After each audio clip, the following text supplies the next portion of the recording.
impyerno agad eh. Yung pagtatapon sa impyerno, doon sa paghuhukom na yon sa araw ng judgment. Habang buhay ka, binibigyan ka ng Diyos ng pagkakataon. Kaya lang, pagka nakamatayan mo na yun, mawawalan ka na ng pag-asa. Ganong katagal, kuminsan, matanda ka na, gumagawa pa ng mali yung iba, iniintay pa rin ng Diyos. Basahin natin ang 2 Pedro, Kapitulo 3, versikulo 9. Hindi mapagpaliban ang Panginoon tungkol sa kanyang pangako, na gaya ng pagpapalibang ipinalalagay ng iba, kundi mapagpahinuhod sa inyo, na hindi niya ibig na sino man ay mapahamak, kundi ang lahat ay magsipagsisi.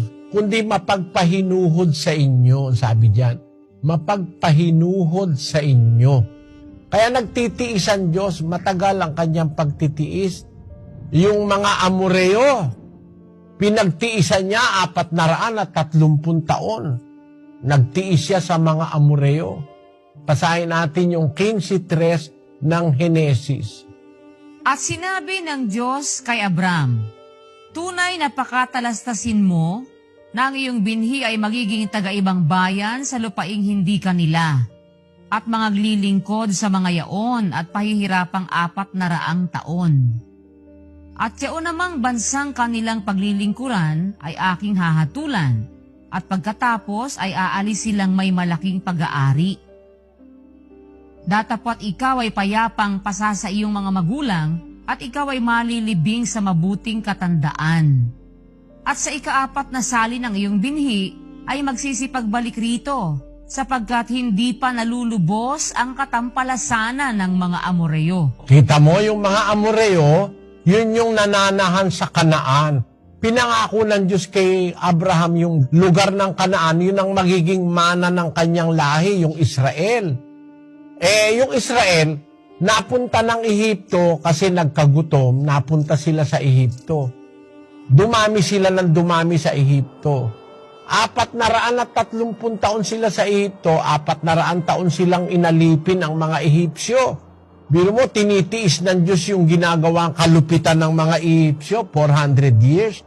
Yun namang mga Amoreo na nakatira dun sa Kanaan, hindi pa rin nalulubos ang kasamaan nila, binigyan pa sila ng Diyos ng pagkakataon na 400 years.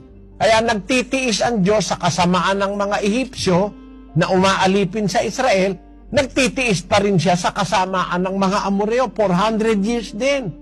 Nung masyado na silang masasama, yung mga Ehipsyo, saka yung mga Amoreo, pinaalis na ng Diyos sa Ehipto ang mga anak niyang Israelita, naghimala siya sa Ehipto, nagpasapit siya ng kuto, mga langaw, mga bangaw, mga palaka, mga kung ano-anong salot, 10.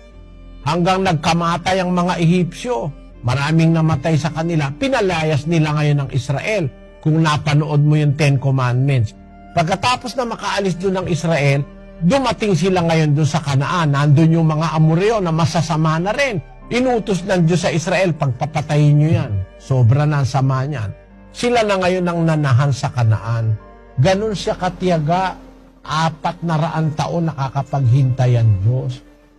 Ngayon, ikaw, bawa mabubuhay ka ng 70 taon, makakapaghintay ang Diyos. Pero alam mo ang pinakamaganda, kapatid, doon sa Ecclesiastes 12, ganito ating mababasa. Alalahanin mo rin naman ang may lalang sa iyo sa mga kaarawan ng iyong kabataan, bago dumating ang mga masamang araw at ang mga taon ay lumapit. Pagka iyong sasabihin, wala akong kaluguran sa mga yaon. Alalahanin mo ikaw ang may lalang sa iyo sa mga kaarawan ng iyong kabataan. Kaya nga si kapatid na Luz at si kapatid na Daniel, alam mo, nag-umpisa si kapatid na Daniel, tinuturuan ko maglingkod sa Diyos. 3 taon pa lang nang nagtutula na yan si kapatid na Daniel. Nung mga 7 taon siya, marami na siyang alam sa Biblia. Nagsasalita na siya dun sa mga pulong ko. Si Sislus naman, inumpisahan ko siyang turuan. 9 na taon pa lang si Sislus nun. Nag-umpisa siya sa kabataan. Kaya lumaki siya, walang problema magulang niya sa kanya. Si kapatid na Daniel, ganun din. Wala silang problema ang mga magulang kasi Hindi sila masasamang anak. Kaya, ang pag-asa nating mga tao, yung kabutihan ng Diyos. Pero wag tayong magsamantala na aabutin ng 80 anyos, 70 anyos, di ka naglilingkod sa Diyos. Baka mapahama ka. Mas maganda yung umpisa